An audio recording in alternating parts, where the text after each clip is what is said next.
Ah, coisa boa. Muito bem, então. Já que está todo mundo aí, não tem mais por que a gente esperar, não é isso? A casa está cheia, vamos embora. Antes, deixa fazer a propaganda, né? Para vocês irem lá, se inscrever no canal, que faz parte do processo, né?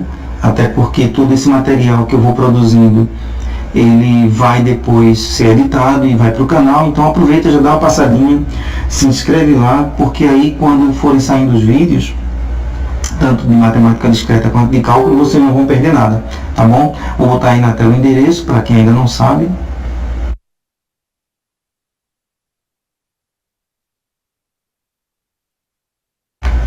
Pronto. Bom, já fiz o meu comercial. Como eu fiz da outra vez, nós vamos fazer o seguinte, até teve gente que pediu hoje, durante o dia, eu vou dar uma repassada no assunto que a gente vai trabalhar hoje e depois a gente abre espaço para vocês sugerirem as questões e eu resolver aqui ao vivo, tá bom? Podemos dar uma passadinha lá, vamos começar com equivalência lógica. Tá todo mundo pronto? Então vamos lá, né? Equivalência lógica.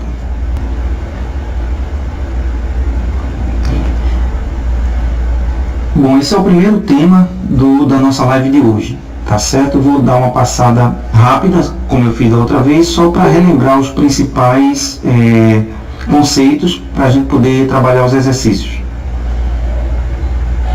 Então vamos lá. Bom, o que a gente precisa saber de importante sobre equivalência lógica?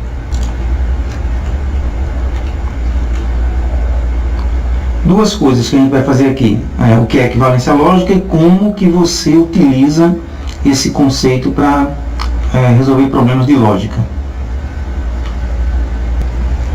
Bom, existem três conceitos importantes quando você fala de proposições e a gente usa bastante isso nesse assunto de equivalência, tá? São as tautologias, que são aquelas proposições que são verdadeiras sempre.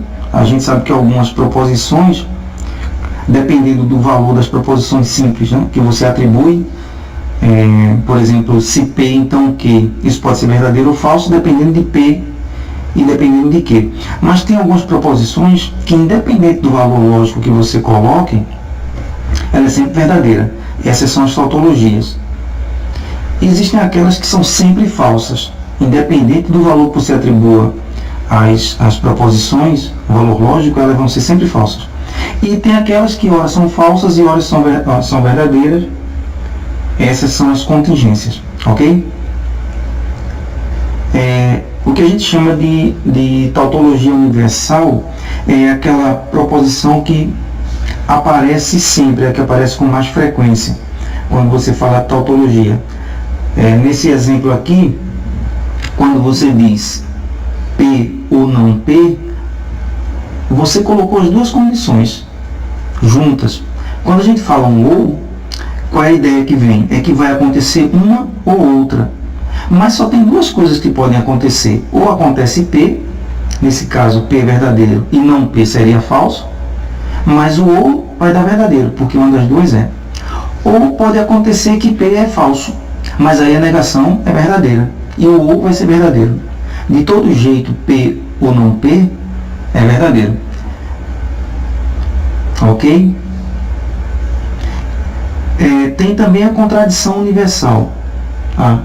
A contradição que você sempre consegue encontrar, mesmo quando você tem outra expressão, você consegue reduzir para essa daqui. Um exemplo clássico de contradição é P e não P. Por quê? Porque P e não P, obrigatoriamente, se uma é verdadeira, a outra é falsa. E a gente sabe que no I, para ser verdadeiro, as duas precisam ser verdadeiras. E aqui não, você tem uma verdadeira e outra falsa, então vai dar sempre falsa. Então essa é chamada de contradição universal. Tranquilo? Esses dois conceitos são bem simples de entender. E aí o que é que vem a ser equivalência lógica? Nós dizemos que duas proposições são equivalentes, são logicamente equivalentes, quando essa bicondicional aqui, ó, se P, se somente se que, é uma tautologia, ou seja, quando essa bicondicional é verdadeira. O que significa exatamente isso? Tá? Essa definição aqui, usando bicondicional, é uma definição matemática. Né? A matemática ela tem que ser precisa. Mas, se você for entender o que está sendo dito aqui, é bem simples. Quando você diz assim, olha, duas proposições são equivalentes quando a bicondicional é verdadeira. Mas a bicondicional vai ser verdadeira se P e Q forem ambas verdadeiras ou se P e Q forem ambas falsas. Em outras palavras, isso aqui vai ser sempre verdadeiro se P e Q tiverem o mesmo valor lógico, ambas verdadeiras ou então ambas falsas. E aí você pode dizer também, não, duas proposições são equivalentes quando são ambas verdadeiras ou ambas falsas. Tá? Na hora que uma assume o valor verdadeiro, a outra automaticamente assume. Quando uma é falsa, a outra também é falsa. Então, o que acontece com uma, acontece com a outra, certo? Ao mesmo tempo. E aí elas são equivalentes. Perfeito? E é o que está dizendo aqui, ó. São equivalentes se ambas forem, né? Sempre que uma proposição for verdadeira, a outra também será. Sempre que uma proposição for falsa, a outra será. Lembrando que quando você diz que duas proposições são equivalentes, você usa esse símbolo aqui, ó, 3 tracinhos, para dizer que são equivalentes. Isso não é um conectivo, tá certo? É só uma maneira de dizer são equivalentes. Tá? Não entra na categoria de conectivo lógico, não se atribui valor lógico, é só um símbolo. Tá? E da mesma forma, quando você escreve aqui, ó, essa expressão P equivalente a Q, isso não é uma proposição. Tá? É só uma forma de relacionar as duas. Dizer, olha, elas têm o mesmo valor lógico sempre, são equivalentes. Pronto. E isso não é proposição, não tem valor lógico, não tem tabela verdade para essa expressão. Ok? É que eu já vi algumas pessoas misturarem as coisas e vou ser sincero, é um desastre quando se faz isso. E algumas pessoas escrevem aqui, ó, P é equivalente a Q também com uma setinha dupla. Aí é outra forma de você representar. Um exemplo para vocês entenderem como é que funciona a equivalência lógica. Para nós, a maior parte dos problemas que a gente vai lidar, eles se resolvem com a tabela verdade. Tá? Elas vão ser parte aí do curso de lógica por muito tempo. Vocês vão usar bastante. Como é que eu mostro que a proposição se P, então Q, é equivalente à proposição se não Q, então não P? Não sei se vocês lembram, mas isso aqui é exatamente a contrapositiva. Em outras palavras, eu estou querendo mostrar nesse exercício que uma proposição condicional, se P, então Q, é equivalente à sua contrapositiva. Não é isso? Então, o que é que você vai fazer? Você vai primeiro construir as colunas da tabela verdade, lembrando aquelas regras que a gente estudou, de quem tem prioridade. Então, você vai primeiro ver quais são as proposições simples que aparecem, P e Q somente. Então, você tem P e Q. Aqui você coloca todas as combinações de valores possíveis, e nós sabemos que são 4, né? Porque são duas proposições simples e 2 vezes 2 é 4. Você agora faz a condicional e a tabela está aqui. Você preenche do jeito que você aprendeu lá, é bem simples. Agora vamos para a segunda. Negação de Q está aqui. É só pegar os valores dessa coluna e trocar, né, para negar. A negação de P está aqui, porque lembram que a negação tem prioridade sobre a condicional. Tem uma condicional aqui, mas as negações têm prioridade, por isso a gente faz primeiro as negações. E agora faz a condicional, já que não tem mais negação, daqui para cá, né, de menos Q para menos P. Então você tem as condicionais aqui. Essa é falsa, essa é verdadeira, essa é falsa, e assim por diante. E aí o que acontece? Quando você termina de completar a tabela verdade, você compara as duas colunas das proposições que você está levando em consideração. Eu estou levando em consideração essa, está aqui a tabela verdade, a coluna dela. Estou levando em consideração essa outra, olha aqui a tabela verdade, a coluna dela. Se as duas colunas forem iguais, na mesma sequência, significa que elas são equivalentes. Porque quando uma é verdadeira, a outra é verdadeira. Quando uma é falsa, a outra é falsa. Então é um conceito que não tem muita dificuldade de se entender, tá? Então, a dificuldade dele se transfere para quê? Para a tabela verdade. Não é isso? Aqui você tem uma lista de equivalências que são bastante comuns. E você pode verificar se cada uma delas é de fato uma equivalência fazendo a tabela verdade de cada uma. Eu sugiro que para você praticar, você pegue uma ou duas dessas aí, uma mais simples e uma um pouco mais complexa, e tente fazer, só para você entender como é que funciona. Tá? Afinal de contas, tem que praticar mesmo, né? E aí tem várias equivalências com nome específico: identidade, dominação, idempotência, dupla negação. Essa aqui é bem simples, né? De entender, inclusive, mesmo sem fazer tabela. A negação da negação volta a ser a proposição original. Faz todo sentido, não é isso? Agora, dessas propriedades, tem duas que você não pode esquecer de jeito nenhum, porque elas são bem comuns, elas aparecem bastante, que são as leis de De Morgan. Elas trazem o quê? Elas trazem a negação de uma conjunção, a negação de uma disjunção e a negação de uma conjunção. Você aprende isso fácil, bem fácil, pensando assim, ó, a negação de um ou, como é que fica? Fica o i das negações. E a negação do i vira um ou e você nega as duas proposições. Então é bem simples. O ou vira i, o i vira ou. O símbolo troca, né? De i para ou, de ou para i. E você nega as proposições. Então aprende isso aqui porque nós vamos usar bastante. Tudo bem? Então vamos continuar. Mais algumas equivalências lógicas que são bem comuns. Quando eu falo comuns, significa que são aquelas que você não precisa comprovar. Se você encontrar uma dessas e lembrar, isso aqui é assim, por exemplo, se P, então R. Mas acontece também, tá? Deixa eu só consertar aqui, né? Se P, então Q. E, além disso, se P, então R. Então aqui está dizendo o quê? Se acontecer P, acontece Q. Se acontecer P, acontece R. Então, se acontecer P, vai acontecer as duas, Q e R. Então é o tipo da coisa que faz sentido. Você não precisa de uma tabela verdade para comprovar isso. A menos que se peça. Em outras palavras, se você encontrar essa expressão aqui, você pode tranquilamente substituir por essa, sem o uso de tabela verdade. Pelo menos eu aceito que você faça isso. A menos que eu explicitamente diga quero a tabela. Tá? Que normalmente não é o caso, né? A gente testa a tabela com outras propriedades. E agora a gente vai aprender como que você usa equivalência, porque dependendo da proposição que você trabalhar, a verificação da equivalência é bem complicada. A tabela fica muito longa, muitas linhas, muitas colunas. Então a gente vai usar algumas proposições básicas, que a gente acabou de ver rapidamente, para agilizar o processo de verificar equivalência. Vamos ver um exemplo aqui. Vamos usar a lei de Morgan para escrever a negação dessa proposição aqui, ó. Hoje não é domingo, ou eu irei ao cinema e ao shopping. Veja, aqui eu disse explicitamente, use as leis de Morgan.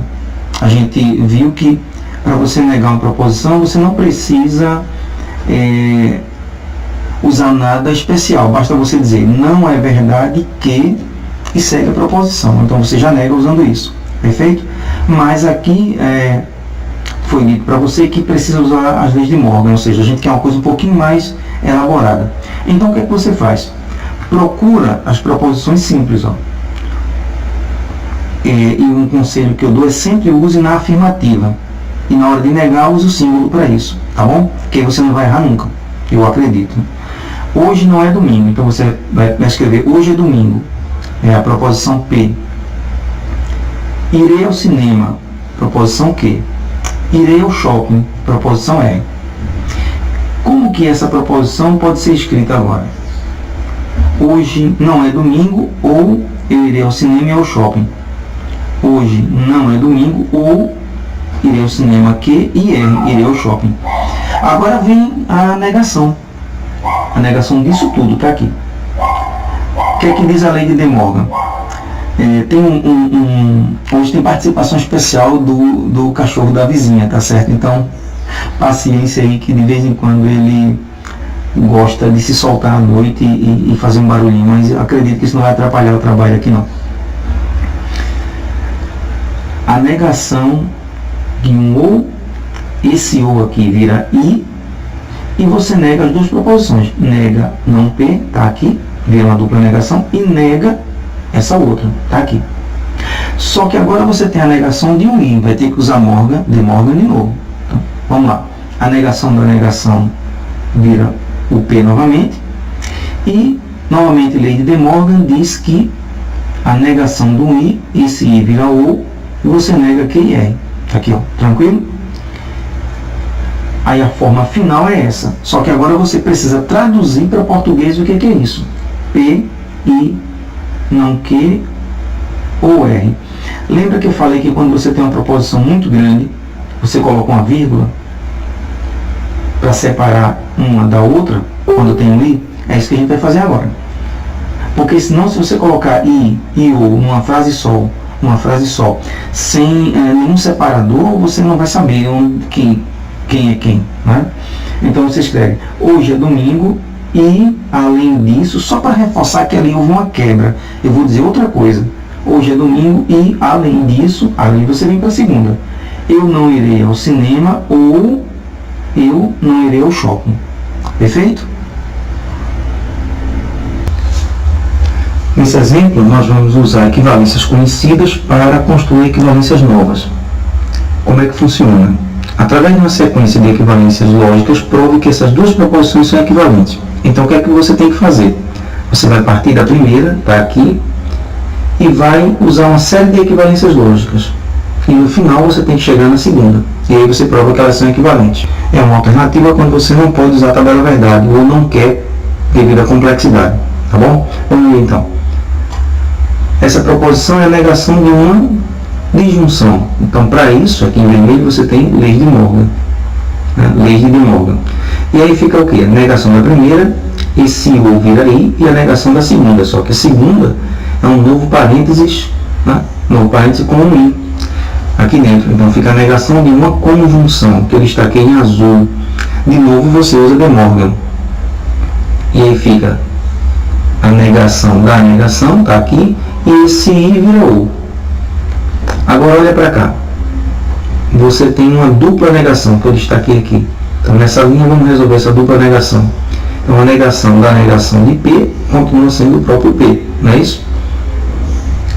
Próximo passo. Um i, parênteses, um ou. Isso lembra o quê? Lei distributiva. Então vamos usar a distributividade aqui.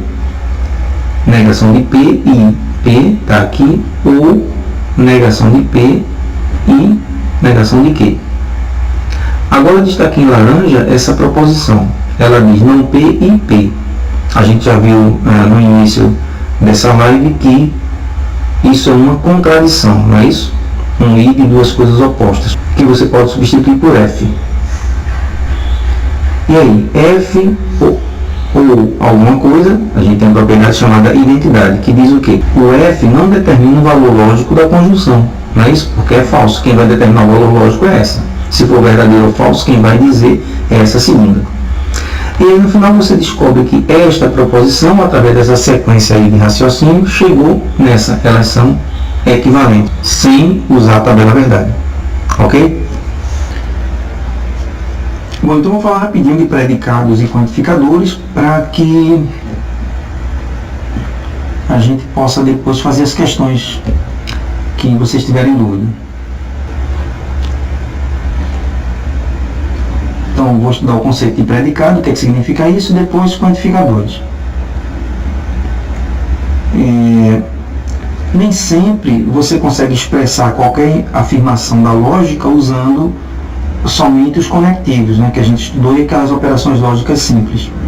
Às vezes, você precisa falar fazer alguma afirmação que envolve quantidade, como essa aqui do exemplo: todo aluno de matemática discreta também é aluno de cálculo. Não houve nada que a gente estudasse em operações lógicas e conectivos que cobrisse essa situação de todo. Da mesma forma, isso aqui, ó, existem alunos, não faz parte do ambiente de conectivos e operações lógicas. Então você precisa de uma nova ferramenta para expressar essas afirmações. A gente chama de lógica de predicados. Tá? Predicado vem do que a gente chama de função proposicional. Predicado você pode imaginar também como na língua portuguesa, né, que existe a classificação. Numa oração você tem sujeito e predicado. O sujeito é alguém de quem você fala alguma coisa. Esse alguém, que é o sujeito, é a variável x. Eu vou falar alguma coisa de x. O que eu vou falar de x na língua portuguesa é predicado. Aqui também, predicado ou propriedade. Certo? Então você tem duas coisas na expressão. A variável e o predicado, que é o que você fala do x. Por exemplo, x é um número positivo. A variável é x. E o predicado é o que eu estou afirmando, é um número primo. O computador C foi atacado pelo hacker. C, a variável, o computador. Hacker, a informação que eu disse sobre ele é o predicado. Aqui é a mesma coisa, x é maior que y. Tenho duas variáveis, x e y. E o que eu disse de x e de y? Eu disse que x era maior que y. Então x maior que y é o predicado. Mas todas elas são funções proposicionais. É uma espécie de proposição envolvendo variável. Tá? Só que não é bem proposição, porque você não pode avaliar. Porque você não sabe quem é o valor da variável, você não pode dizer se é verdadeiro ou falso. Então fica como função. E você pode ter com quantas variáveis você quiser. A função c de xy significa x é capital de y. Mas aí você pode atribuir valores. X vai ser Recife, y vai ser Pernambuco. Como ficaria essa afirmação nesse contexto agora?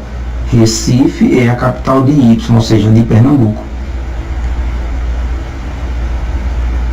E aí, a partir do momento que você coloca valores, você pode avaliar se é verdadeiro ou falso. Por exemplo, Mate 1 está conectado à rede Campus 2, mas não está conectado à rede Campus 1.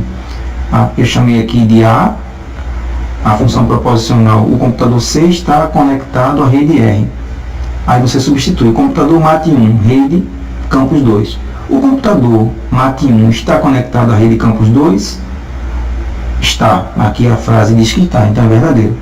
Agora eu vou substituir Mate 1 e Campus 1. O computador Mate 1 está conectado à rede Campus 1? Aqui a informação disse que não. Então essa informação aqui é falsa. Então quando você atribui valores, você pode avaliar se é verdadeiro ou falso. Isso é muito usado em programação, né? Você faz uma afirmação sobre uma variável, se x é alguma coisa, então faça algo. Isso é típico de programação. Se a condição, no caso aqui x é maior que zero, for verdadeira, ele executa o comando x recebe x mais 1. Se ela for falsa, ele não executa o comando. E o que são quantificadores? Você tem dois tipos de quantificação. Quando eu falo expressar extensão, até onde vale ou até onde não vale, até onde vai a validade daquela informação. A quantificação universal afirma que vale para todo mundo, então extensão para todos. E quando eu falo existe alguém com a propriedade tal, eu estou falando de quantificador existencial. Aqui eu estou afirmando que vale para todos. Para que essa afirmação seja verdadeira, não pode falhar para ninguém. Agora, quando eu digo existe algum x com tal propriedade, basta um que você diz existe. Olha ele ali. Ok? O universal obriga você a testar todos, o existencial obriga você a procurar só um. E aí a gente escreve para todo x, assim, com parênteses ou com vírgula, você pode separar assim também, tá? Quantificador universal. Quando você encontra alguém que é falso, aí você chama de contra-exemplo. E no existencial, a gente vai dizer que existe um elemento com tal propriedade. A notação é essa, existe x tal que p de x.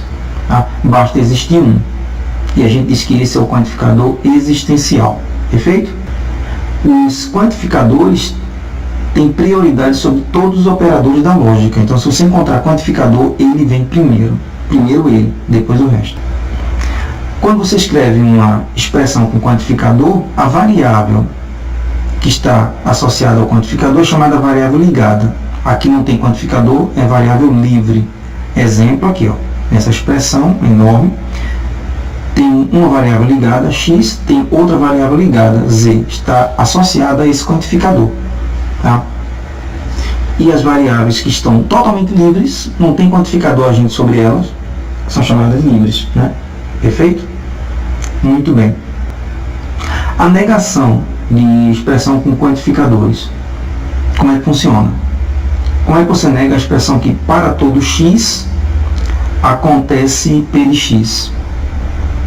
Bom, se eu estou dizendo que acontece para tudo, tem que acontecer para tudo. E se falhar para um? Aí não acontece para tudo. Então a negação do para todo é: existe um cara tal que a propriedade falha. Está vendo aqui a negação? Então a negação do para todo é: existe alguém que queimou, né? Existe alguém que fez a coisa furar, falhou. Então se falhar para um, existe um cara que deu falso. E como que eu nego o quantificador existencial? Se existe um x tal que uma coisa acontece, se você procurar e não existir nenhum, falhou para todos, então você negou aquilo. Para todo x que eu procurei, não aconteceu p de x. Então você negou. Se você procurou para todos e não achou, é porque não existe. É a negação disso aqui. Ok? Então essa é a negação de expressão com quantificadores de forma bem objetiva. Vou voltar lá para o chat para a gente conversar mais um pouco. Bom, então vou falar rapidinho de predicados e quantificadores para que a gente possa depois fazer as questões que vocês tiverem dúvida. Então vou estudar o conceito de predicado, o que significa isso, e depois quantificadores. Nem sempre você consegue expressar qualquer afirmação da lógica usando somente os conectivos, né, que a gente estudou, e aquelas operações lógicas simples. Às vezes você precisa falar fazer alguma afirmação que envolve quantidade, como essa aqui do exemplo: todo aluno de matemática discreta também é aluno de cálculo. Não houve nada que a gente estudasse em operações lógicas e conectivos que cobrisse essa situação de todo. Da mesma forma, isso aqui, ó, existem alunos, não faz parte do ambiente de conectivos e operações lógicas. Então você precisa de uma nova ferramenta para expressar essas afirmações. A gente chama de lógica de predicados. Tá? Predicado vem do que a gente chama de função proposicional. Predicado você pode imaginar também como na língua portuguesa, né, que existe a classificação. Numa oração você tem sujeito e predicado. O sujeito é alguém de quem você fala alguma coisa. Esse alguém, que é o sujeito, é a variável x. Eu vou falar alguma coisa de x. O que eu vou falar de x na língua portuguesa é predicado. Aqui também, predicado ou propriedade. Certo? Então você tem duas coisas na expressão: a variável e o predicado, que é o que você fala do x. Por exemplo, x é um número positivo, a variável é x, e o predicado é o que eu estou afirmando, é um número primo. O computador C foi atacado pelo hacker. C, a variável, o computador; hacker, a informação que eu disse sobre ele, é o predicado. Aqui é a mesma coisa: x é maior que y. Tenho duas variáveis, x e y. E o que eu disse de x e de y? Eu disse que x era maior que y. Então x maior que y é o predicado. Mas todas elas são funções proposicionais. É uma espécie de proposição envolvendo variável. Tá? Só que não é bem proposição, porque você não pode avaliar. Porque você não sabe quem é o valor da variável, você não pode dizer se é verdadeiro ou falso. Então fica como função. E você pode ter com quantas variáveis você quiser. A função c de xy significa x é capital de y. Mas aí você pode atribuir valores. X vai ser Recife, Y vai ser Pernambuco. Como ficaria essa afirmação nesse contexto agora? Recife é a capital de Y, ou seja, de Pernambuco. E aí, a partir do momento que você coloca valores, você pode avaliar se é verdadeiro ou falso. Por exemplo, MAT1 está conectado à rede campus 2, mas não está conectado à rede campus 1. Eu chamei aqui de A função proposicional. O computador C está conectado à rede R. Aí você substitui computador MAT1, rede campus 2. O computador MAT1 está conectado à rede campus 2? Está. Aqui a frase diz que está, então é verdadeiro. Agora eu vou substituir MAT1 e campus 1. O computador MAT1 está conectado à rede campus 1? Aqui a informação disse que não, então essa informação aqui é falsa. Então, quando você atribui valores, você pode avaliar se é verdadeiro ou falso. Isso é muito usado em programação, né? Você faz uma afirmação sobre uma variável, se x é alguma coisa, então faça algo. Isso é típico de programação. Se a condição, no caso aqui x é maior que 0, for verdadeira, ele executa o comando x recebe x mais 1. Se ela for falsa, ele não executa o comando. E o que são quantificadores? Você tem dois tipos de quantificação. Quando eu falo expressar extensão, até onde vale ou até onde não vale, até onde vai a validade daquela informação. A quantificação universal afirma que vale para todo mundo, então extensão para todos. E quando eu falo existe alguém com a propriedade tal, eu estou falando de quantificador existencial. Aqui eu estou afirmando que vale para todos. Para que essa afirmação seja verdadeira, não pode falhar para ninguém. Agora, quando eu digo existe algum x com tal propriedade, basta um que você diz existe. Olha ele ali. Ok? O universal obriga você a testar todos, o existencial obriga você a procurar só um.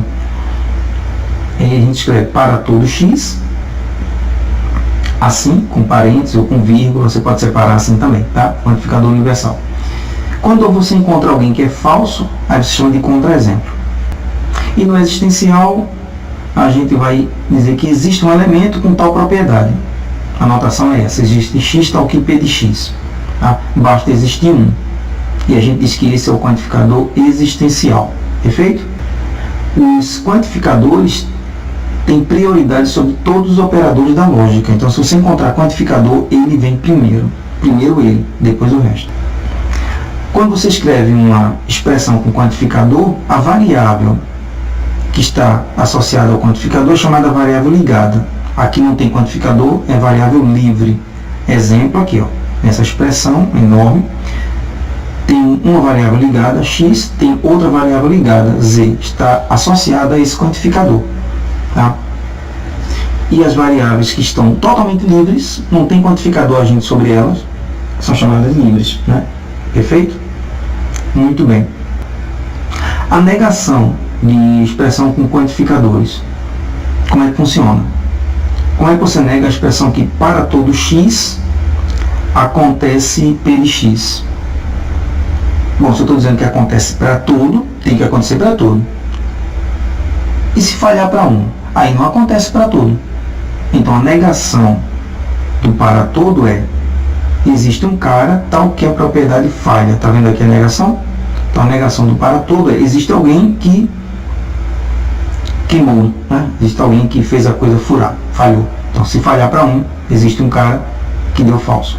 E como que eu nego o quantificador existencial? Se existe um x tal que uma coisa acontece, se você procurar e não existir nenhum, falhou para todos, então você negou aquilo. Para todo x que eu procurei, não aconteceu p de x. Então você negou. Se você procurou para todos e não achou, é porque não existe. É a negação disso aqui. Ok? Então essa é a negação de expressão com quantificadores de forma bem objetiva. Vou voltar lá para o chat para a gente conversar mais um pouco. Muito bem, voltei aqui para o chat. Manassés, já está sugerindo a questão 40, então vamos lá para a questão 40. Bom, vou colocar aqui na tela então a questão 40. Vamos lá, encontre uma proposição composta que envolva as variáveis proposicionais p, q e r, que é verdadeira quando p e q são verdadeiras e r é falsa, mas o contrário é falso. Então, ele não te deu uma proposição, Ele pediu para você construir, não é isso? Vamos lá. Eu quero uma proposição composta que é verdadeira quando P e Q são verdadeiras, P e Q são verdadeiras e R é falso. Tem uma maneira decente de escrever isso, tá certo? Só que é muito técnico. É correto, mas é técnico demais. Assim, o valor lógico de P é verdadeiro, o valor lógico de Q é verdadeiro e o valor lógico de R é falso. Ou seja, se você tiver que fazer isso na prova, faz assim, que é o correto, tá? Perfeito? Muito bem. E agora eu quero uma proposição que é verdadeira quando essas duas são verdadeiras e essa é falsa. O que é que eu posso fazer? E caso contrário, ela é falsa. Aquela proposição que é verdadeira quando isso acontece, caso contrário é falsa.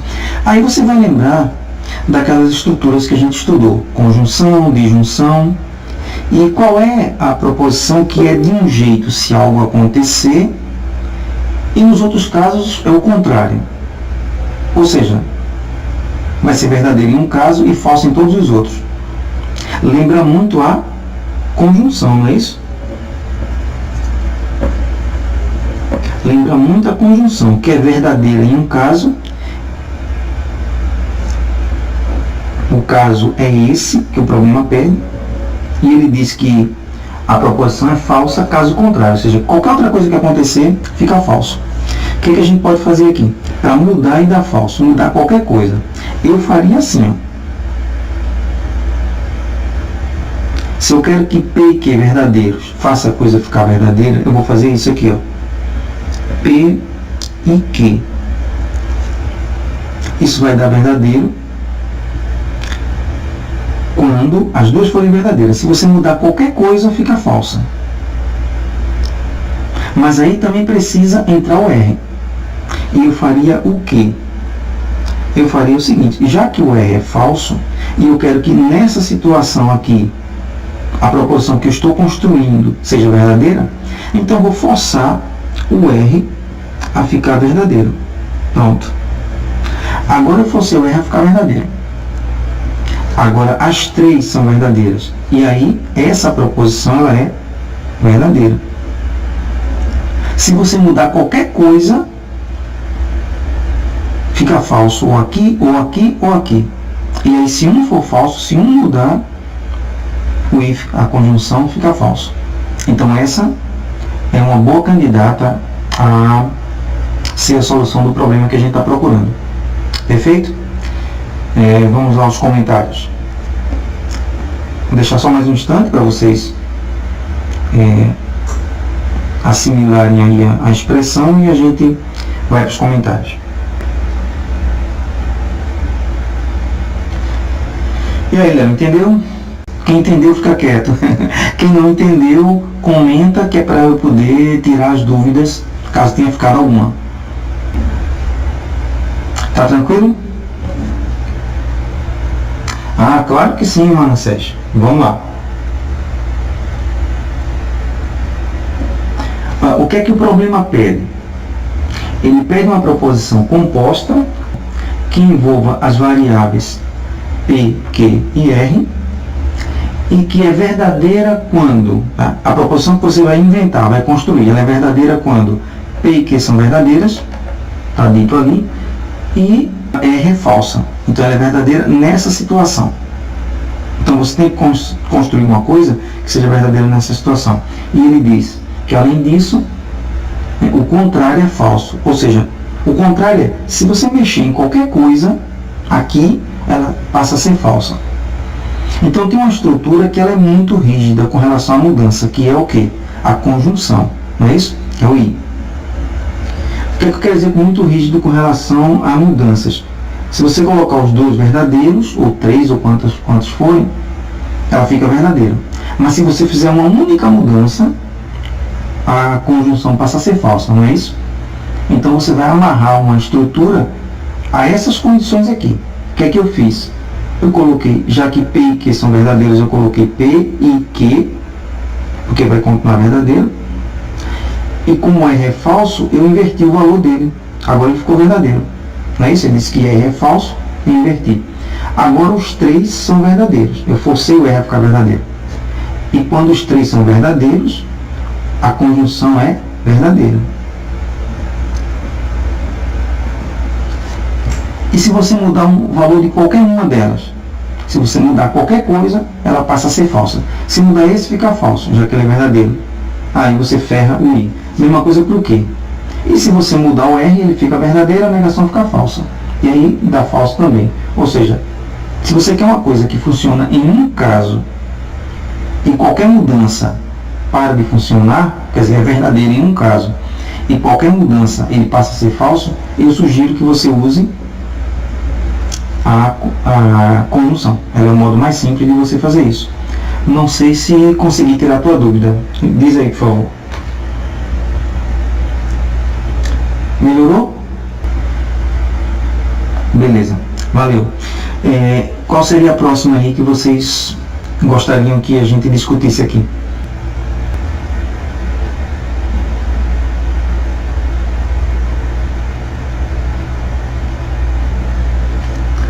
Ok, Manassés. Vamos lá então. Enquanto o pessoal está pensando aí, você está aproveitando a oportunidade, né? Notações no 45, 49, 54. Vamos lá.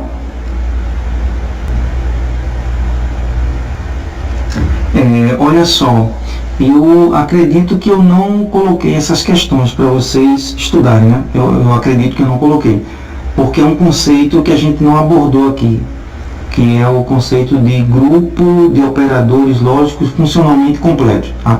A gente não vai abordar no curso esse conceito, apesar de não ser uma coisa complicada, mas acaba fugindo um pouquinho do que a gente vai fazer aqui, tá bom?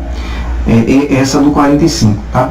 Mas durante esse exercício ele introduz algumas notações diferentes. Agora eu acredito que mais adiante eu sugeri sim alguns exercícios. Vocês lembram que existe o exclusivo, não é isso? O exclusivo. A gente usa esse símbolo aqui. E eu já expliquei o que é, tudo bem. A gente já conhece. Existe uma coisa chamada, a gente chama de NAND aqui. O que é isso?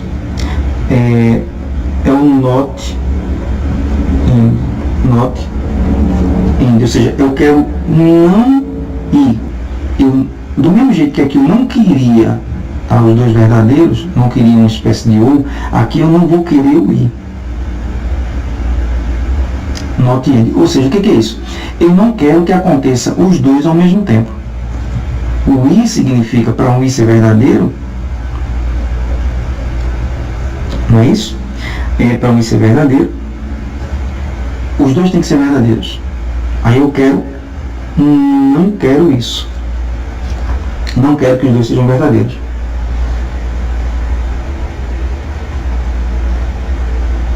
E aí olha o que ele diz aqui. Deixa eu só passar aqui para você. Ó, P NAND Q é verdadeira quando ou P ou Q ou ambas forem falsas. O que é isso? O que você está querendo com isso? Eu estou querendo que ou P ou Q ou as duas sejam falsas, para a minha expressão ser verdadeira. Então eu não estou querendo o I, porque a única coisa que eu deixei de fora foi o I, que as duas são verdadeiras. Se eu digo, ó, eu não quero o I não, então o que eu quero? Eu quero que o I seja falso. Tá, beleza. Como é que se faz isso? Ou P sendo falsa, ou Q sendo falsa, ou pior ainda, as duas sendo falsas. Então, resumindo, quando a gente escreve o not end, P NAND Q, é isso que eu estou dizendo. Isso aqui é a negação do i. Tranquilo? Significa a negação do i. Ela vai ser verdadeira. Aí você pensa, quando é que a negação do i é verdadeira? Quando é que eu nego um i? Quando é que eu torno ele falso? Quando um é falso, ou quando o outro é falso, ou pior ainda, quando os dois são falsos. Se isso acontecer, eu nego o i. Tá? Então, se isso acontecer, isso é verdadeiro. Eu quero a negação do i. E tem um símbolo para isso, né? Aqui a notação é essa aqui, ó, esse símbolo aqui. E barrinha aqui. Tá? É assim, o símbolo para representar essa barrinha significa o NAND.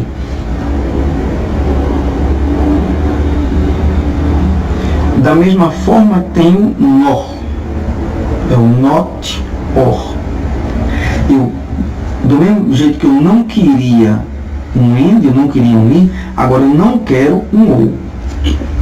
Então como é que eu faço para não querer um OR? Como é que eu faço para o OR ficar falso? Só tem um jeito, quando os dois são falsos. Não é isso? A gente vai fazer a tabela desse negócio, tá? Já, é rapidinho. E o símbolo é P, setinha para baixo, Q.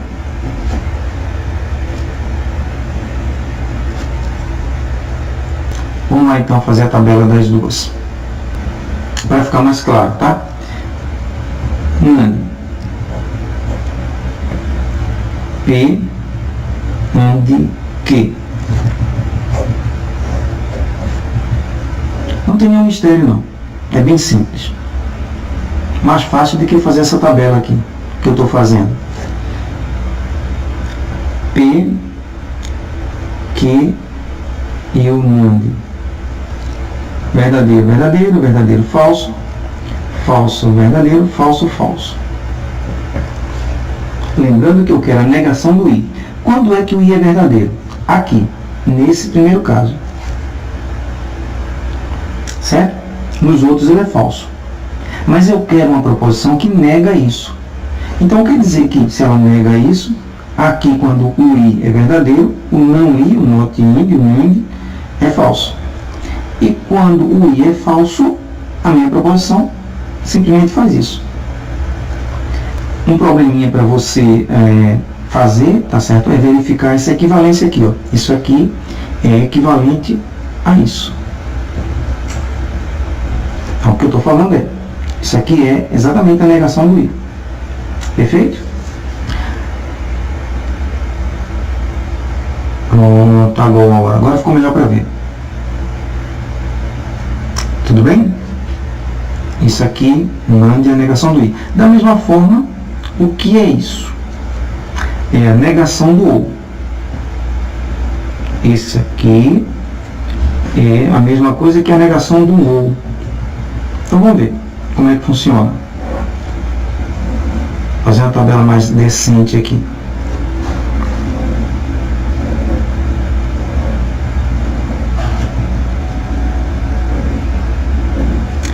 PQ com as combinações de costume, verdadeiro, falso, falso, verdadeiro, falso, falso. E agora a negação do ou. Negar o ou. O ou é verdadeiro. A negação fica falsa. Nos outros, aqui nos três, né, ou verdadeiro ou verdadeiro. Então falso, falso. Aqui o ou é falso. Então eu quero verdadeiro. Ou seja, eu quero que isso aqui seja a negação do ou. Tranquilo? Bom, é mais ou menos isso que essa notação diz. Negue o i, negue o ou. Tá bom? Me diga aí se vocês entenderam.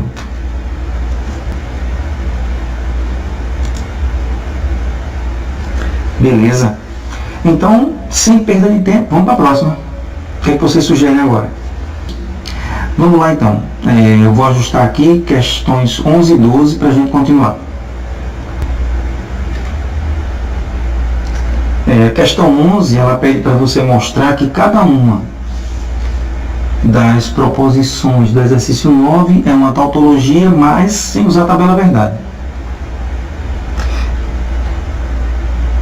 E aí, como é que a gente faz isso? Eu vou só ajustar aqui para... Agora a gente sabe o que é que ela quer, né? Mostrar que é uma tautologia sem o uso da tabela verdade. Tá? Então vou posicionar lá na questão 9.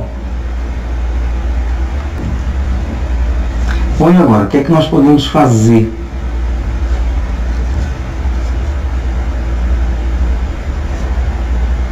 Eu vou escolher uma, tá? Ou duas, a gente não vai fazer todas, afinal de contas, eu não quero tirar de vocês o prazer de praticar, de aprender, não é isso? Vamos lá. Questão 9. Por exemplo, a letra A, o item A, diz o seguinte: se P e Q, então P. Como é que eu verifico que isso aqui é uma tautologia sem o uso de tabela verdade? Aí você sabe qual é o caminho: equivalências lógicas. Aquela tabela de equivalências, tá certo? Você vai ter que ter algum conhecimento dela, não tem outro caminho. O outro caminho é a tabela verdade e é o que ele pede para não usar aqui. Então, o que é que você vai fazer? Você vai ter que achar uma forma equivalente para condicional. Como é que você diz a condicional de outra forma? Eu digo se P, então Q. Condicional. Tem uma outra forma de dizer isso? Tem. Vê só.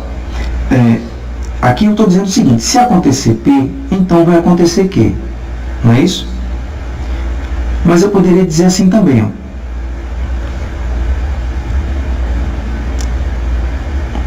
Ou acontece não P,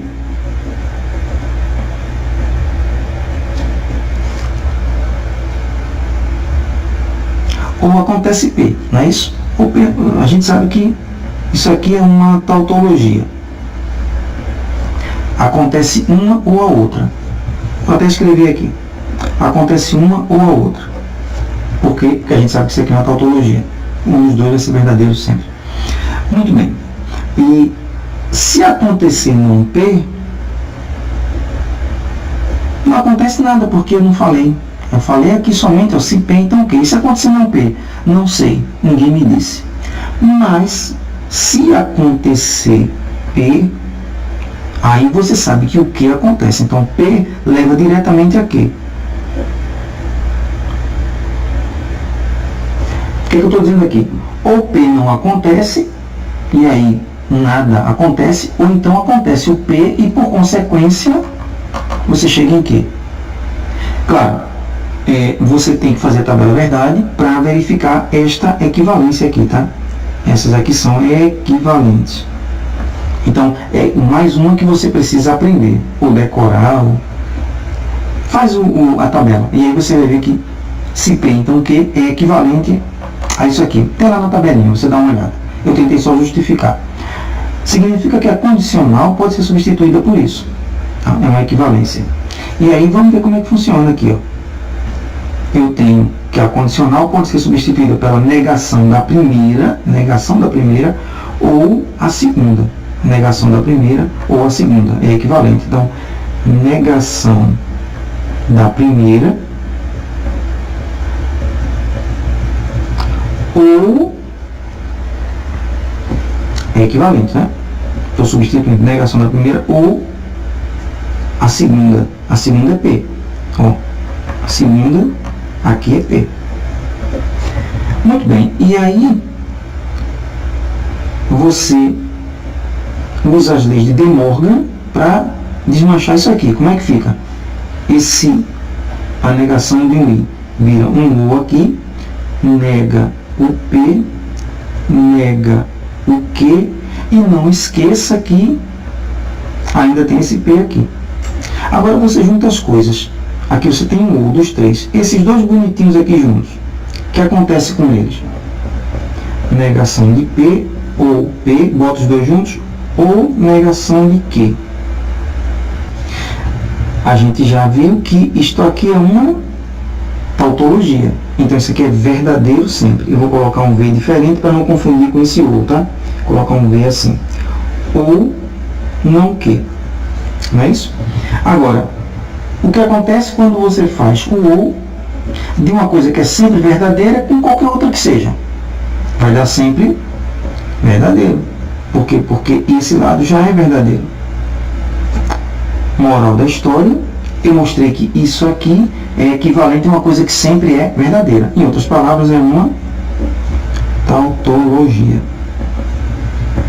Qual foi o chamado pulo do gato aqui? Foi eu transformar essa condicional num ou, usando essa equivalência. Perfeito? Vamos aos comentários então. Vou dar mais só um tempinho para vocês analisarem essa resolução e a gente comenta. E se alguém tiver dúvida, eu volto e explico novamente. 3, 2, 1, acabou.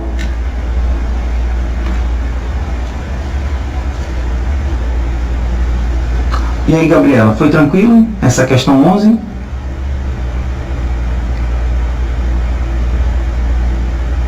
Todo mundo entendeu direitinho? Se ninguém comentar, eu vou supor que ficou claro para todo mundo. Muito bem.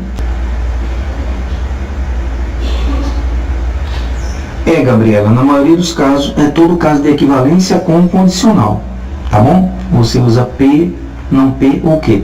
Isso, você está correta, mas se for condicional, porque isso aí é equivalente a condicional. Sempre que eu falar é equivalente, a postura tem que ser assim, será que é verdade? Como é que eu sei? Aí você vai lá e faz a tabela dos dois e verifica que são equivalentes, tá bom? Vamos para a próxima?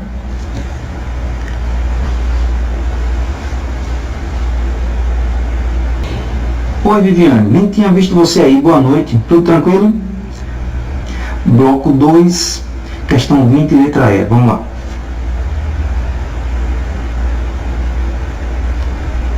E aí, Túlio, tudo tranquilo? Boa noite. Aí tem pessoal que trabalha também, é verdade.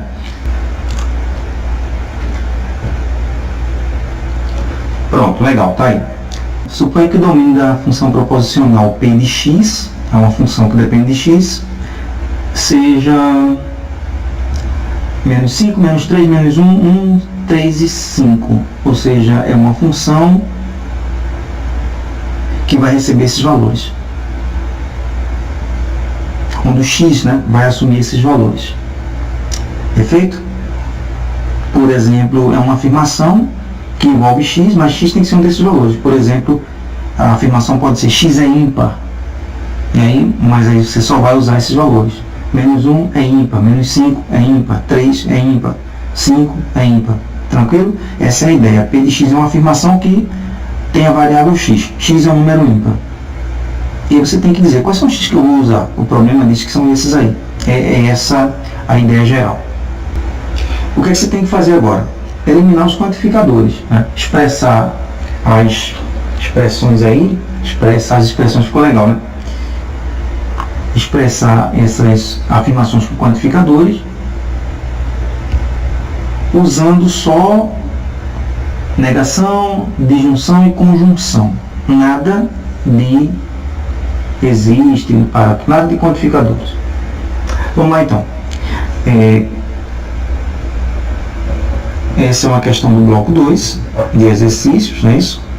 E a questão 20, item E. Para quem ainda não fez essas questões, tá certo?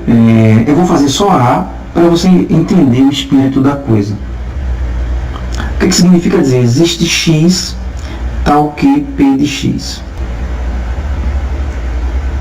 Isso aqui está dizendo o seguinte: existe um x tal que P de x é verdadeira, tal que isso aqui acontece. Seja lá o que ele esteja querendo falar desses números, menos 1, menos 3, menos 5, 1, 3, 5. Ele está dizendo alguma coisa sobre esses números.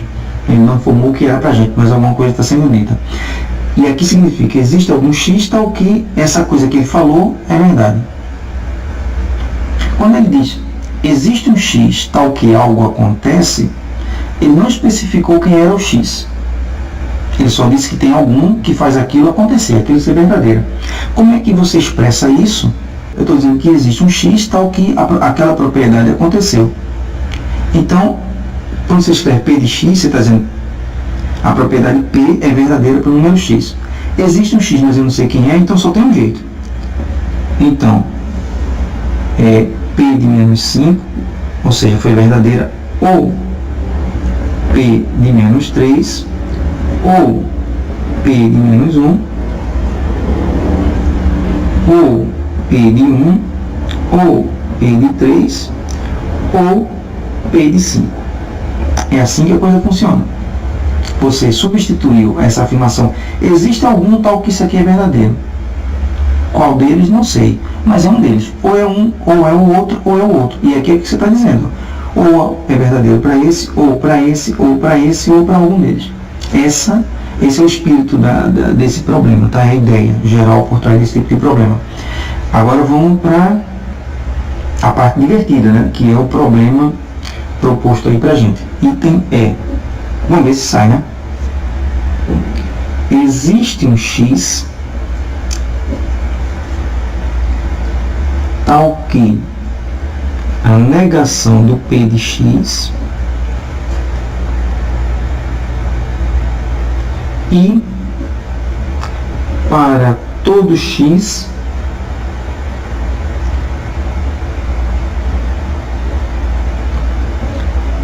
se X é menor que zero, então P de X.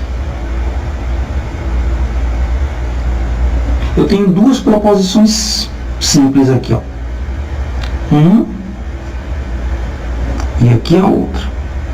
Como aqui tem um I e ele pediu para expressar usando o I ou então ou, tá valendo. Então eu vou manter o I aqui, eu acho que é o caminho mais fácil, e vou tentar fazer cada uma delas, mantendo o I. O que significa dizer que existe X tal que não acontece P de X? Quer dizer, é falso. Se não acontece é porque é falso. De novo, você não sabe quem é. Então você só tem um jeito. Ele está dizendo que existe algum X tal que ocorre a negação do P de X. Qual? Não sei. Aí, meu amigo, você só tem um jeito. Ou é, ele diz que acontece a negação de alguém. Como eu não sei, ou é a negação do menos 5, ou é a negação, já estão vendo que está divertido, né? Do menos 3, ou é a negação do menos 1, acho que a linha não vai caber esse negócio, ou é a negação do 1, do P de 1, né? Ou é a negação do P de 3, ou é a negação P de 5. Vai acontecer um desses. Ele está dizendo, existe alguém tal que a negação acontece. A negação de quem acontece? Não sei. Mas eu sei que é uma delas. Ah, então ou é uma, ou é outra, ou é outra, ou é outra, ou é outra, ou é a última. Qual? Não sei, não interessa. Mas aqui me coloca todas as possibilidades. Agora vamos para a segunda parte. E se X é menor que zero, então acontece P de X. Não está dizendo que acontece para qualquer uma. Está dizendo que acontece para aqueles que forem menores que zero. Se X for menor que zero, eu tenho certeza, é suficiente, lembra? Do lado esquerdo, suficiente que X seja menor que zero para que aconteça P de X. Muito bem. Então, quem são X menor que zero para que aconteça isso? Menos 5 é menor que zero? É. Então acontece. Tem mais alguém menor que zero para que isso aconteça? Tem. E tem mais um. E tem mais um. Pronto. Basta ser menor que zero para que isso aconteça. Esse é menor que zero, menos 5 é menor que zero, é. Então isso aqui acontece. Quando você escreve P de X, significa, olha, está acontecendo isso para o X. Você está afirmando uma coisa que é verdadeira. E quando você diz que não, está negando. Tá? X é menor que zero, P de X acontece. Então acontece P de menos 5, acontece P de menos 3 e acontece P de menos 1. Perfeito? Fica enorme, né? Mas é assim que se faz. Ok, vamos voltar lá para o chat para ver os comentários sobre essa questão. E aí me digam se vocês entenderam. Quem tem dúvida, por favor, comente para que a gente possa discutir mais um pouquinho.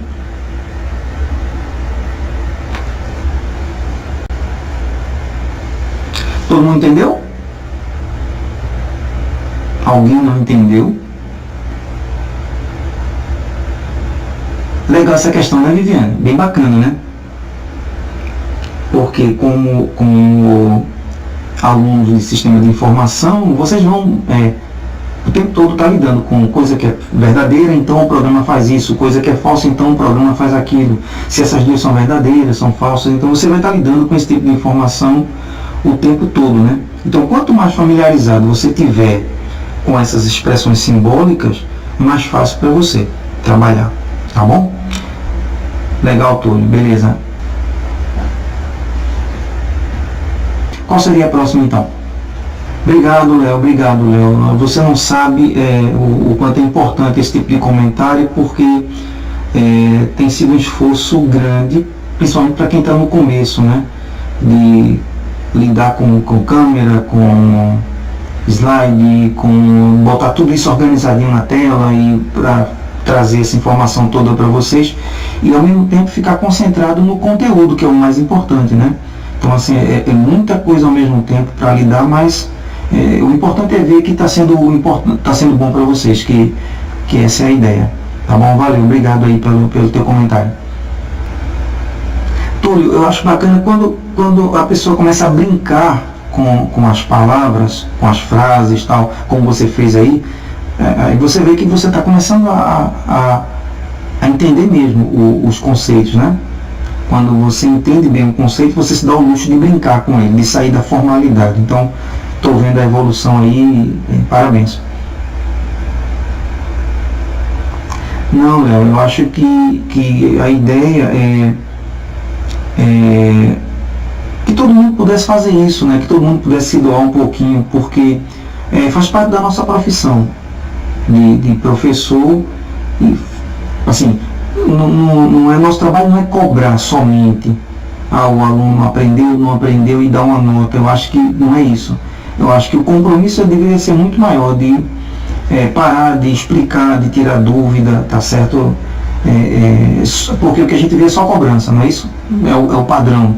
E a gente sabe que no início, principalmente no primeiro período, os alunos têm essa dificuldade de adaptação, é uma mudança muito grande de ritmo de estudo, mas se cada um se doar um pouquinho, né, eu estou fazendo a minha parte e eu acredito que isso pode abrir as portas para que outras pessoas façam, tá bom? Logo a gente vai ter live de cálculo também, tá? Já vou avisando aí, antecipando, estou me programando para isso. Aí vai ser bacana, né? Vai ser muita coisa legal para a gente discutir. Mas, Léo, aproveita e já pede mais uma. Vamos lá. Qual é essa questão, Marcelo? Pronto, vou colocar essa questão na tela então. Melhor assim, né? Melhor assim, sem... aqui. No universo dos números inteiros, existe um y tal que, para todo x mais y é igual a 10. Quando você diz existe um y, você fixou ele, não é isso? Você não sabe quem é, às vezes, mas você diz, olha, existe um y. Pode até ser mais de um, tá? Agora, uma vez que você põe o valor de y, está guardado aqui, ó. Para aquele y, é verdade que para todo x que você pegar, x mais y é igual a 10, verdadeiro ou falso? Pegue um y, escolha lá um valor que você quiser, 5, 2, 8, menos 1, não importa, escolhi o y. É verdade que escolhido o y, né, existe um y lá, peguei ele. Uma vez que você escolheu esse y, é verdade que para todo x, no conjunto dos inteiros, x mais y vai ser 10? Não. Aí você diz, e se eu mudar o y? Vamos lá. Y é igual a 5. Será que para todo x que você escolher, x mais y igual a 10? Não. Falso. Claro que não. Só tem um. Só funciona para x igual a 5. E não para todo. Aí você diz, muda o y. Tudo bem. Y igual a menos 9. Chutei aí um valor. Então é verdade que para todo x que você pegar, x mais y é igual a 10? Não, para todo x não, só para um. Quem é o fulano aqui? É o 19. Não é isso? Só o 19 que faz isso aqui ser verdade. Então, para todo x, não é falso. Ok? Então, essa é a ideia. Fixado um y, que pode ser qualquer um, mas fixou ele. Para todo x que você pegar, x mais y é 10? Não, de jeito nenhum. Não é? Fixou o y, para dar 10, só tem um x. Tranquilo aí? Marcelo, você conseguiu entender esse conceito? Essa questão? Ah, beleza, Túlio. Muito bem. Vocês estão começando a ver que lógica não é essa coisa toda, tá? Qual é o sucesso, qual é o segredo do sucesso de muitos alunos, né, que vão ter esse semestre? Se a gente cria uma rotina, nem que seja forçada, tá certo? Então, qual foi a maneira que eu encontrei de manter você sempre ocupado e não ter que estudar tudo de uma vez só? É fazer provas regularmente, semanalmente, um testezinho, porque aí você não tem muito conteúdo para estudar. E aí, com poucas horas, tá certo? Você consegue dar conta do todo o material da semana. Então, isso vai aumentar o rendimento de vocês. E mais do que isso, tá? Matemática discreta é uma construção. Não são assuntos totalmente independentes. Alguma coisa depende da outra. E aí, se você entendeu bem o conceito da semana passada, quando eu for usar ele essa semana, você vai aprender tranquilamente. Então, vai acontecer uma coisa muito mais do que ter um rendimento bom nas provas. Vai acontecer que vocês vão aprender. Isso é que é o grande objetivo desse trabalho aí. Vamos para a próxima? Beleza, vamos voltar para a questão novamente. No universo dos inteiros, existe um y tal que, para todo x, x mais y é igual a 10. Então, eu escrevi isso aqui em símbolos, tá? Existe um y tal que, para todo x, x mais y é igual a 10. O que é que isso aqui está dizendo? Você vai pegar um valor de y, pegue lá o valor que você quiser. Por exemplo, 5. É verdade que, uma vez que você pegou um valor de y, existe um y, 5, 6 ou qualquer outro valor, para todo x que você quiser, x mais y, que no caso é 5, vai dar igual a 10? Não, para todo x não. Não é? Então é falso. Só funciona para um x. Quem é o x que eu tenho que colocar aqui para dar 10? 5. Só para ele. Para todo? Não. Não é para todo. Se você mudar o valor de y, é a mesma coisa, né? Existe um y 9, menos 9, ou qualquer outro valor. Para todo x que você quiser, x menos 9, quer dizer, x mais y é igual a 10, de novo, não. Para todo x, não. Só tem um que faz isso aqui funcionar. Quem é? 19. Perfeito? Então, não é para todo x. Agora, vamos estender essa questão. E como é que a gente escreveria uma versão desse negócio que funcionasse de acordo com o que a gente acabou de discutir? Eu poderia dizer assim, ó. Para todo x que você pegar, escolha o x que você quiser. Vai existir um y de modo que x mais y igual a 10. Para todo x que você me der, vai existir um y tal que x mais y igual a 10. Aí você diz, tá bom, vamos ver. X igual a 5. Vai existir um y tal que x mais... tal que 5, né, que é o x, mais y igual a 10? Vai, e o y é 5. Claramente. Eu não falei que era para todo, eu falei, existe um, existe algum? Existe, o 5. Tudo bem, se você quiser x igual a 1, vai existir um y tal que x mais y igual a 10? Existe alguém? Existe quem? O y igual a 9. Ele funciona aqui.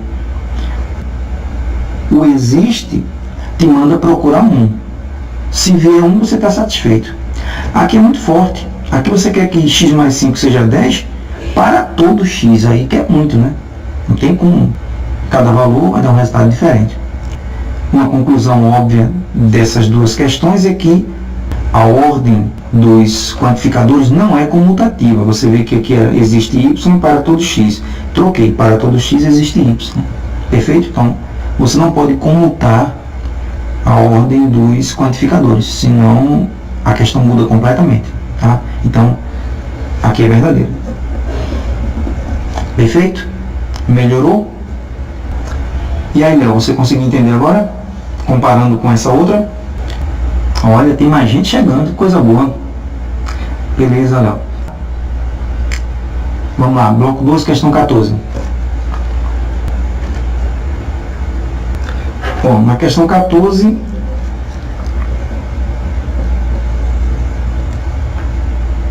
a gente quer saber se cada uma dessas afirmações é verdadeira ou falsa, né?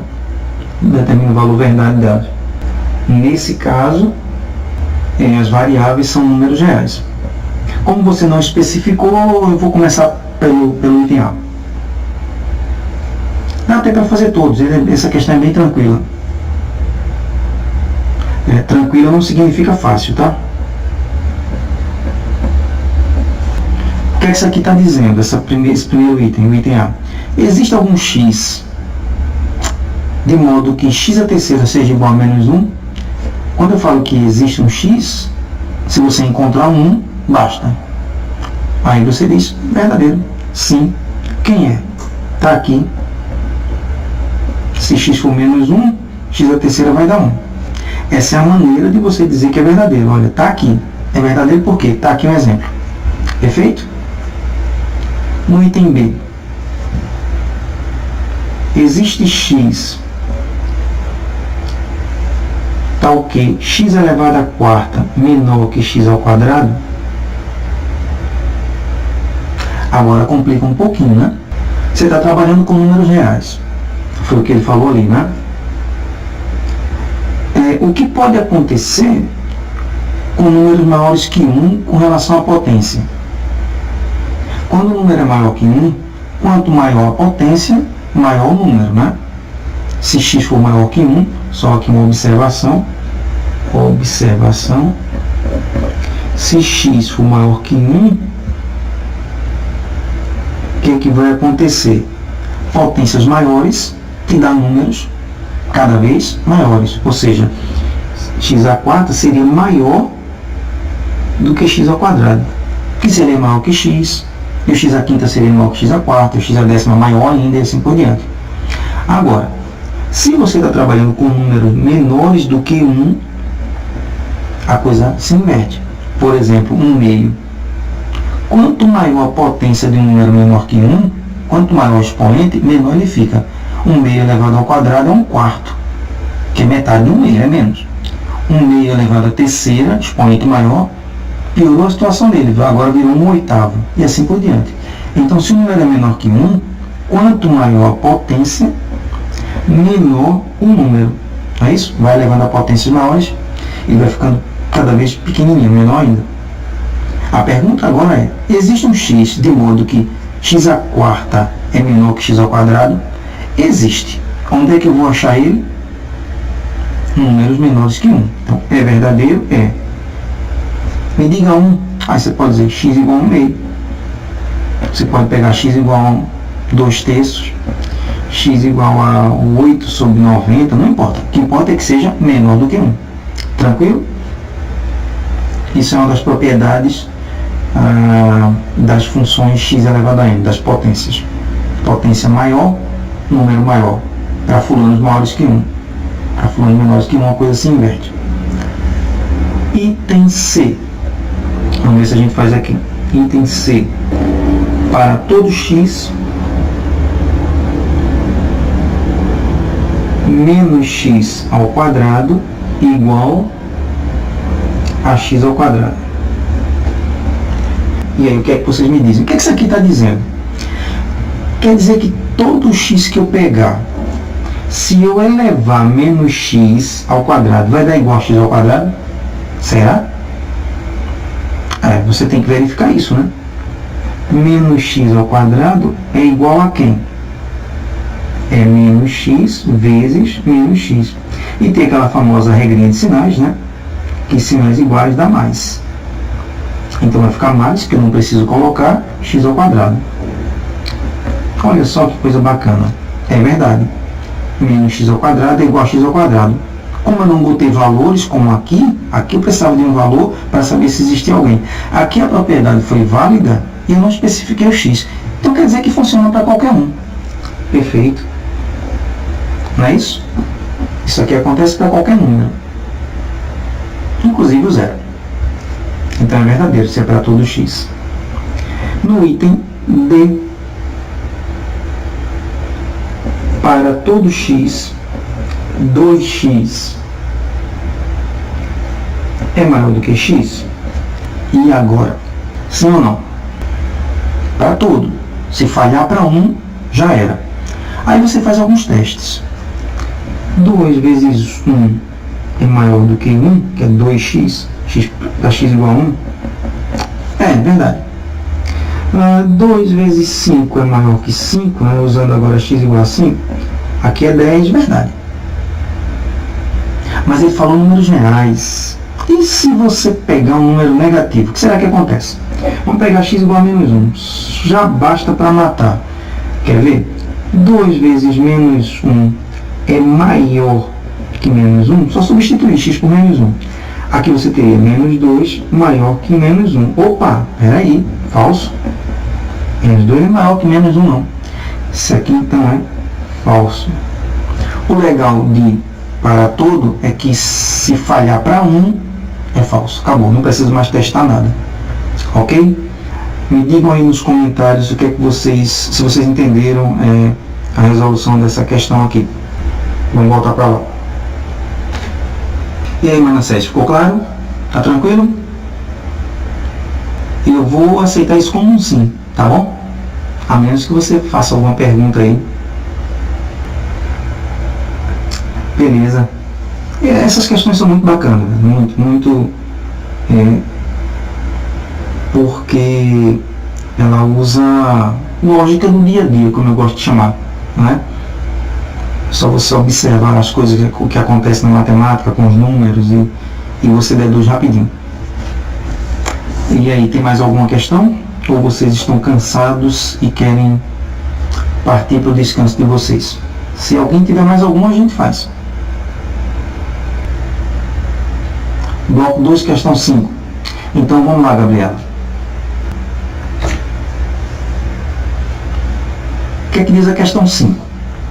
Considere P de x como a seguinte proposição: x passa mais do que 5 horas em aula todos os dias. Na verdade é o contrário, né? Você passa mais, muita gente passa 5 horas nessa coisa de transporte, né? Coletivo, ônibus. Você passa até mais do que isso. E na aula passa pouquinho. Devia ser o contrário, né? Mas a vida real é diferente. Bom, então, x passa mais do que 5 horas em aula todos os dias. Em que o domínio de x são todos os estudantes. Agora, expresse cada uma das quantificações a seguir em português. Aqui. Existe x tal que P de x. Item A. Existe x tal que P de x. Existe x tal que P de x. Você vai ter que escrever em português usando aquela frase lá do P de x, que ela diz o quê?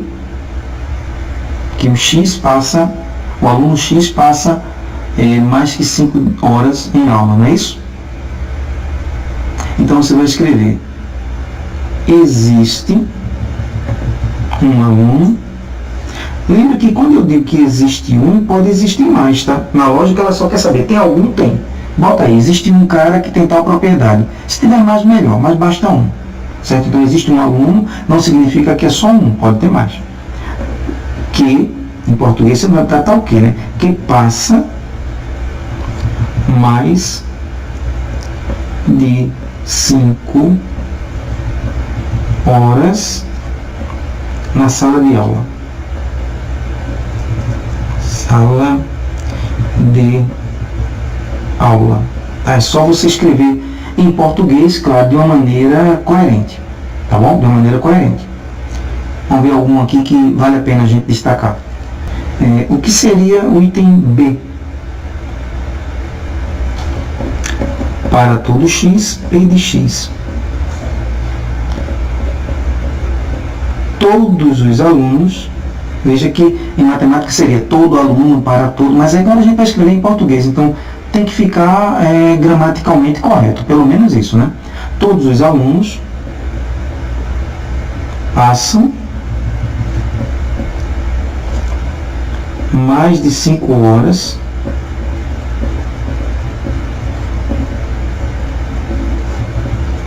em sala de aula. Perfeito? E os outros dois a mesma coisa. Letra C, existe um X tal que não acontece. Você vai dizer, existe um aluno que não passa mais de 5 horas em sala de aula. E o D eu acho que vale a pena destacar, porque gramaticalmente tem que ter um pouco de cuidado. Para todo X, não P de X. O que quer dizer aqui? Ó?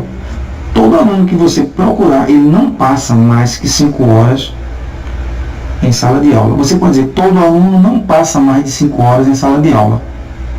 Traduzir para português, mas está feio, né? Todo aluno não passa. Então você pode dizer assim, ó, nenhum aluno, pronto, resolveu o problema. Passa